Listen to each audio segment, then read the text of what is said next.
I'm a big fan of travel photography, and it's a pleasure to be able to pick your brains on this subject.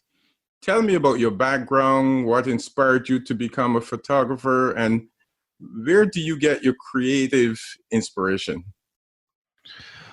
Wow, that's a big question, but I guess I've always been a photographer like most people.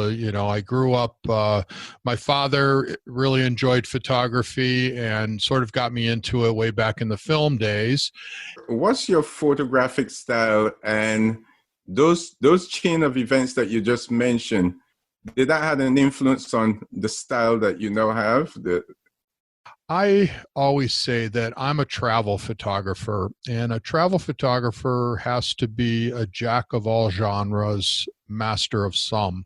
And I think as a travel photographer, we need to go out and we need to, we want to tell the story of the place. You don't always get the conditions that you want, even with the best of planning. The light, the weather, the clouds, construction, a million variables often make it a challenge for you, I would imagine. How do you prepare for the unexpected? And what's your biggest challenge in photography? Well, I've always been a one body, one lens shooter.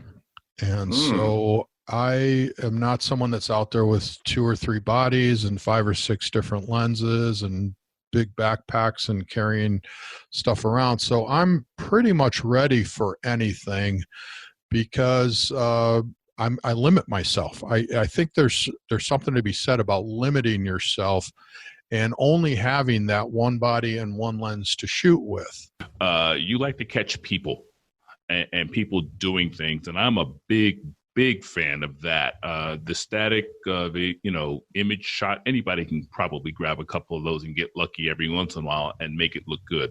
But to actually catch somebody doing something or catch some sort of action that's spontaneous, those to me are the shots that make travel sing. I absolutely agree. And that takes some practice. They say even a blind mouse finds a hunk of cheese once in a while, so you can get lucky. And most of us do. But yeah, it comes with experience. And I always say that it's about timing and anticipation. You've traveled to so many countries, as mentioned in your portfolio. What's the best way to experience a place and travel like a local?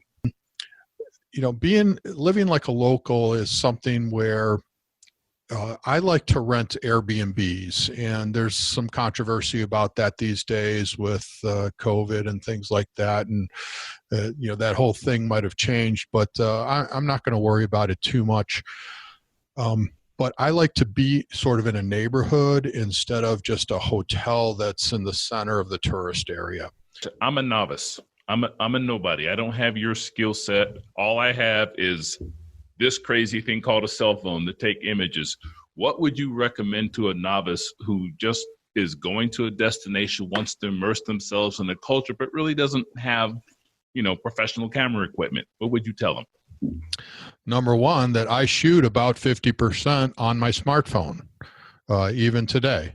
And that's actually growing, the percentage.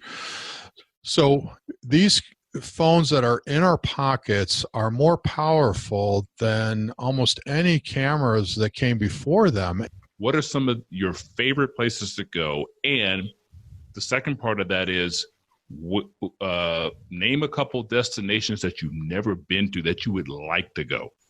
The food in Cambodia is off the charts wonderful. I really fell in love with that country. Cuba, I've been to many times. I have a lot of really good friends there, so I'd love to go back to Cuba.